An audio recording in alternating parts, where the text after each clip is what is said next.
किसी गांव में एक बौद्ध भिक्षु का बहुत बड़ा आश्रम था। हजारों शिष्य उस बौद्ध भिक्षु से दूर दूर से ज्ञान ग्रहण करने के लिए आते थे। एक बार उनके पास एक ऐसा शिष्य पहुंचा जो बहुत बोलता था, हमेशा बोलता ही रहता था। जब वो गांव में भिक्षा लेने के लिए जाता तो हर घर से एक नई कहानी लेकर आता और आश्रम पहुंचकर दूसरे शिष्यों को वो कहानी सुनाने लगता। मौका मिलते ही एक शिष्य की दूसरे से बुराई करता, चुगली करता और दूसरों के सामने अच्छा बनने का प्रयास करता। खुद के मुंह से खुद की ही तारीफ करने लगता और हमेशा ही खुद को गुरु के सामने सबसे बुद्धिमान और उत्तम साबित करने का प्रयास करता। वो खुद को दूसरे शिष्यों से अलग और श्रेष्ठ मानता था। उसका कहना था कि मैं एक अमीर घर का बालक हूँ। अगर मैं चाहता तो एक आरामदायक और सुविधाओं से भरा जीवन जी सकता था, लेकिन मैं वो सब छोड़कर यहाँ आ गया क्योंकि मुझे सत्य की खोज करनी थी, खुद को जानना था, जीवन को जानना था। इसीलिए मेरा त्याग तुम सबसे बड़ा है। एक दिन गुरु ने आश्रम के सभी शिष्यों को बुलाकर कहा, आप सभी को अगले 1 माह के लिए कोई ना कोई संकल्प लेना है। इससे आपकी संकल्प शक्ति मजबूत होगी और आप में आत्मविश्वास का संचार होगा। आप सभी अपने सामर्थ्य और अपनी हिम्मत के अनुसार कोई भी संकल्प ले सकते हैं और यदि 1 माह से पूर्व आप में से जिसका भी संकल्प टूटता जाएगा वो अपनी पुरानी दिनचर्या में वापस आ जाएंगे।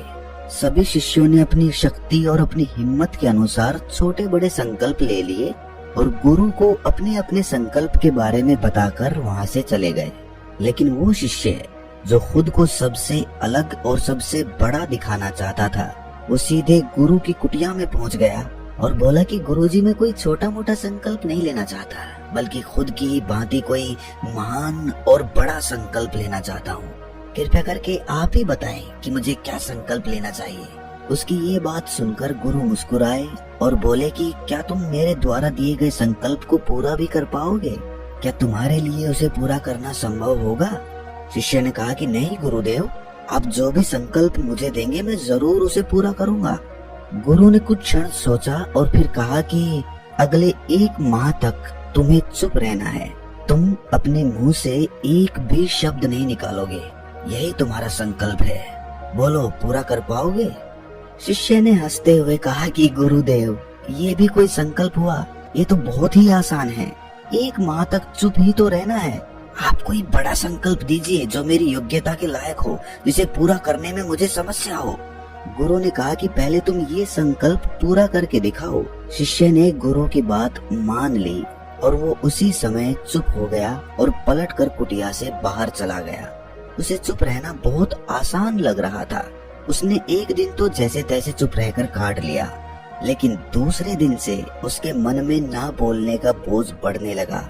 तीसरे दिन उसे भारीपन महसूस होने लगा और चौथे दिन उसके अंदर एक अजीब सी बेचैनी होने लगी, क्योंकि आसपास आश्रम के सभी शिष्य एक दूसरे से बातें कर रहे थे।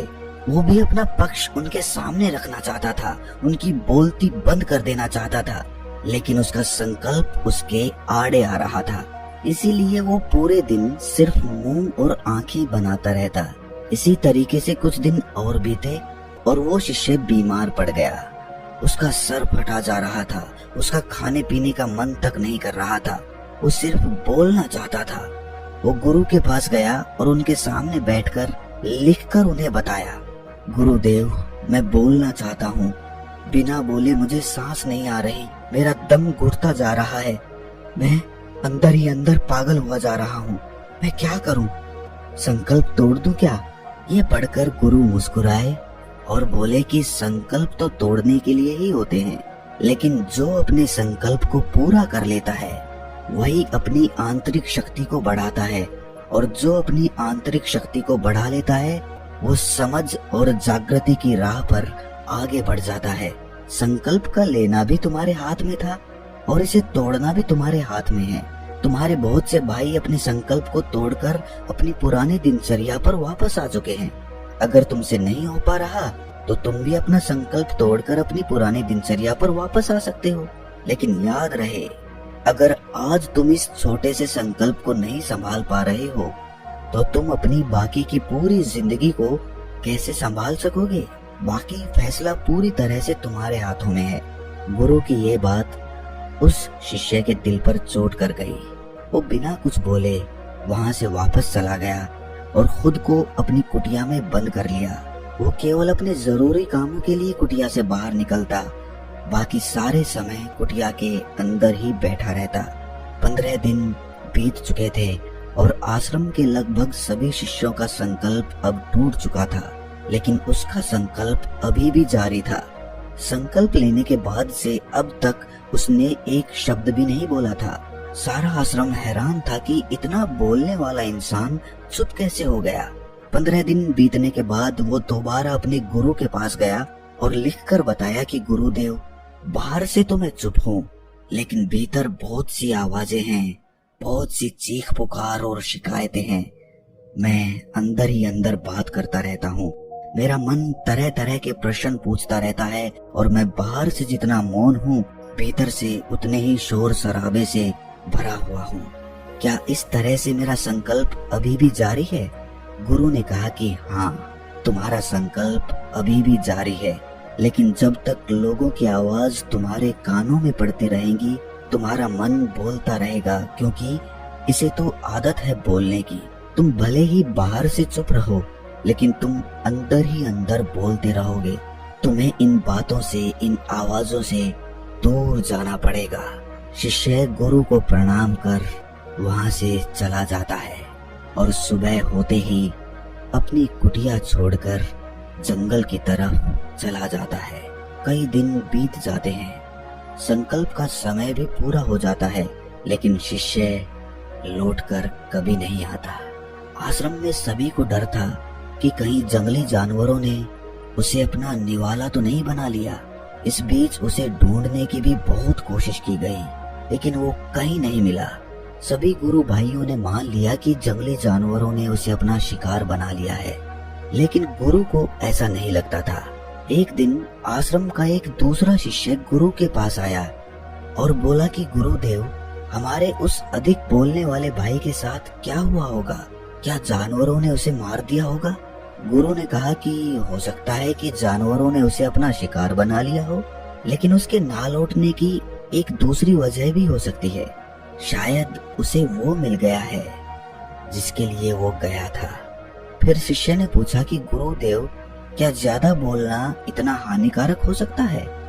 गुरु ने कहा कि इंसान के जीवन के बहुत सारे दुखों में से एक दुख ये भी है कि वो कभी चुप नहीं रह सकता, हमेशा कुछ ना कुछ बोलता ही रहता है। सिर्फ हमारे बोलने के कारण हमारे आधे से ज्यादा दुख पैदा होते हैं। परिवार के अधिकतर झगड़ों की वजह हमारा बेमतलब बोलना ही होता है। हम में से कोई भी चुप रहना ही नहीं चाहता। हम बस सामने वाले को अपने मन की सारी बातें सुना देना चाहते हैं, फिर चाहे सामने वाला उसे सुनना चाहे भी नहीं। और इसी तरीके से हम बेमतलब की बातें बोलते रहते हैं और अपने अंदर दूसरों की बेमतलब की बातें भरते रहते हैं और जिंदगी भर यही चलता रहता है। लेकिन इस नासमझी में हमें अपना समय, अपना जीवन, अपनी समझ और सबसे महत्वपूर्ण वो कीमती पल जो जिए जा सकते हैं, जिनको अनुभव किया जा सकता है, जिनमें आनंद की प्राप्ति हो सकती है, ये सब हम खो देते हैं। लेकिन इसके बदले हमें मिलता क्या है? कुछ नहीं, सब व्यर्थ और बर्बाद हो जाता है। इस पागलपन में हमने कितने कीमती पलों को खो दिया, इसका एहसास केवल कुछ ही लोगों को हो पाता है। बाकी लोग जैसे उन्हें अपने आने का ही पता नहीं, खुद के बारे में वो जानते ही नहीं, उसी तरह उन्हें अपने जाने का कभी पता नहीं चल पाता। वो खुद की कभी खोज नहीं कर पाते। शिष्य ने पूछा तो गुरुदेव, फिर इसका समाधान क्या है? गुरु ने कहा कि पूरी जागरूकता के साथ अपने विचारों को देखना, यही एकमात्र तरीका है। सारी मानसिक समस्याओं का वर्तमान में रहकर चिंतन करना, पूरी जागरूकता के साथ अपना काम करना जिंदगी में चमत्कारिक बदलाव ला देता है। कुछ लोग हमेशा चिंता करते रहते हैं, लेकिन चिंता की जगह उन्हें चिंतन करना चाहिए। चिंतन करने से ही आदमी अपने आंतरिक स्वरूप को पहचान पाता है। उसके बाद वो शिष्य गुरु से अपने प्रश्नों का उत्तर पाकर उनको प्रणाम करके वहाँ से चला जाता है। ज्यादा बोलने वाले शिष्य को आश्रम छोड़कर गए हुए 3 महीने का समय बीत चुका था, लेकिन उसकी कोई खबर नहीं थी। अब तक तो सभी गुरु भाइयों ने उसके वापस लौटने की उम्मीद भी छोड़ दी थी, लेकिन एक दिन वो आश्रम में वापस लौट आता है। उसे देखकर सभी के आश्चर्य और खुशी का ठिकाना ना रहा, लेकिन अब वो नहीं था जो यहाँ से गया था। वो कुछ और बनकर वापस आया था। उसके अंदर एक गजब का बदलाव महसूस किया जा सकता था। उसके चेहरे पर एक गजब का ठहराव और आंखों में बड़ी शांति थी। आश्रम में पहुंचते ही सभी गुरु भाइयों ने उसे चारों तरफ से घेर लिया और बातें करने लगे। वो भी अपने गुरु भाइयों से बात करने लगा। उससे बात करने वाले शिष्यों ने अनुभव किया कि अब वो पहले जैसा उतावला और बातूनी नहीं रह गया था। उसके मुंह से एक एक शब्द बहुत ही सुलझे हुए और मधुरता के साथ निकल रहे थे। थोड़ी देर तक गुरु भाइयों से बात करने के बाद वो सीधा गुरु की तरफ चला गया। उसने गुरु के चरण स्पर्श किए और कहा कि गुरुदेव, क्या मैं अब भी मौन हूँ? क्या अभी भी मेरा संकल्प जारी है? गुरु ने कुछ देर तक शिष्य की आंखों में बड़े ध्यान से देखा और फिर कहा कि हाँ, तुम अब भी मौन हो। तुम्हारे मुंह से एक भी शब्द नहीं निकल रहा और तुम्हारा संकल्प अभी भी जारी है। शिष्य ने कहा कि गुरुदेव, जब मैं आश्रम से गया था तो मैं मुंह से तो चुप था, लेकिन मेरे अंदर बहुत सी आवाजें थी। मन में बहुत से प्रश्न थे जो बंद ही नहीं हो रहे थे। मैं जंगल तो चला गया इस उम्मीद से कि मुझे वहाँ शांति मिलेगी और मेरे मन की बकबक कम हो जाएगी, लेकिन मैं जितना एकांत में जाता गया, मेरे अंदर की आवाज उतनी ही तेज होती गई। मेरे भीतर की पुरानी से पुरानी आवाज मुझे सुनाई देने लगी। तब कहीं जाकर मैंने महसूस किया कि मैं कितना गलत कर रहा था। जब मैं अपने परिवार वालों, दोस्तों या फिर गुरु भाइयों को बुरा भला कहता था तो उस समय मुझे लगता था कि मैं सही कर रहा हूँ। जब मैं गुरु भाइयों की एक दूसरे से चुगली करता था, उनका मजाक बनाता था, तब मुझे यही लगता था कि मैं उनसे बेहतर हूँ और मैं सही कर रहा हूँ। मैंने पहली बार महसूस किया कि मैं कितना गलत बोलता था। काफी दिनों तक ये आवाजें, ये शिकायतें मेरे अंदर चलती रहीं, लेकिन धीरे धीरे करके एक दिन ये सारी आवाजें मेरे अंदर से समाप्त हो गईं। अब मैं भीतर से भी मौन हो गया। उस घने जंगल में बाहर से बोलने वाला कोई नहीं था और भीतर कोई आवाज बची ही नहीं थी, और मैंने उस दिन पहली बार मौन का सही मतलब समझा। मेरे चारों तरफ बहुत शांति थी। हालांकि अभी भी मुझे आवाजें आ रही थी जो पहले भी आती थी, लेकिन तब मैं उन्हें सुन नहीं पाता था। पर अब वो सभी आवाजें मुझे स्पष्ट रूप से सुनाई दे रही थी। हवा के चलने की आवाज, चिड़ियों के चहकने की आवाज और पानी के बहने की आवाज, ये सभी आवाजें मैंने पहली बार पूरे होश पूर्वक सुनी। अपने चारों तरफ इतनी शांति मैंने पहले कभी महसूस नहीं की थी, और आखिर में जब ये शांति मुझे महसूस हुई तो मैं अंदर से चिल्ला उठा। मैं बोल उठा कि हे ईश्वर, ये कैसी शांति है? सभी कुछ इतना शांत क्यों है? लेकिन मेरे चिल्लाने के बाद भी वो शांति भंग नहीं हुई। सब कुछ पहले के जितना ही शांत था, बाहर भी और भीतर भी। हे गुरुदेव, मेरी आंखों से अश्रुओं की धाराएं बह रही थी। अभी मैंने अपने गुरु भाइयों से बात की, मैंने आपसे बात की। मैं बोल रहा हूँ, मैं चल रहा हूँ, मैं सब कुछ देख रहा हूँ, लेकिन मैं अपने भीतर एकदम एकांत में हूँ, मौन में हूँ। भीड़ में होता हूँ तब भी मैं भीतर से अकेला और एकांत महसूस करता हूँ। जब मैं खुद से शोर शराबा करना भी चाहता हूँ तब भी अंदर से एकांत ही रहता हूँ। अब सब कुछ दिखाई पड़ने लगा है, सब कुछ सुनाई पड़ने लगा है। गुरु ने अपना आखिरी उपदेश देते हुए कहा कि जब तक हम बाहर की तरफ बोलते रहेंगे, भीतर अशांति ही बनी रहेगी, लेकिन जिस दिन हम भीतर की तरफ मुड़ जाएंगे, तब हमारे मुंह से कुछ भी निकलेगा, तब भी हम शांत ही रहेंगे।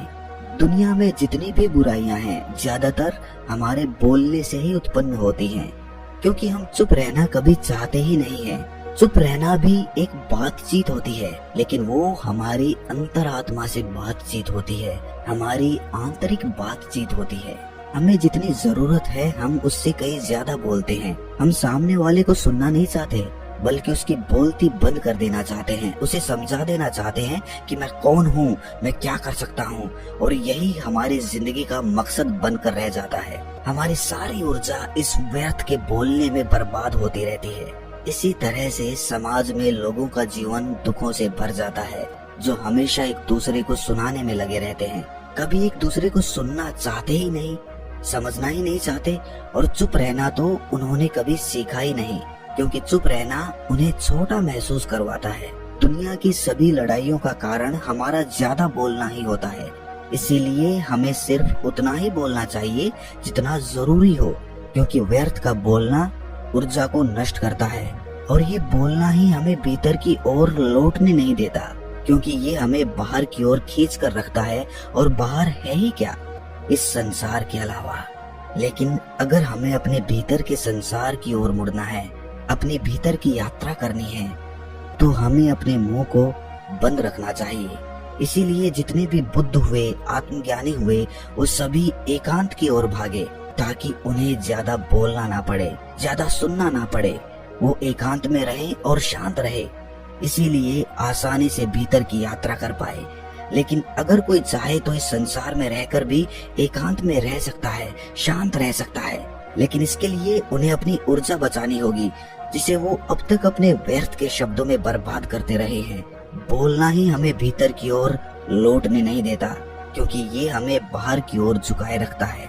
और ये कहकर गुरु और शिष्य दोनों मौन हो जाते हैं, और मौन करते हुए ध्यान में, गहरे ध्यान में प्रवेश कर जाते हैं। तो दोस्तों, कैसी लगी ये कहानी आपको कमेंट सेक्शन में जरूर बताना, और अच्छी लगी हो तो इस चैनल को सब्सक्राइब करके नोटिफिकेशन बेल को जरूर प्रेस कर देना। तो मिलते हैं अगली कहानी में, तब तक के लिए मौन रहने का अभ्यास करें।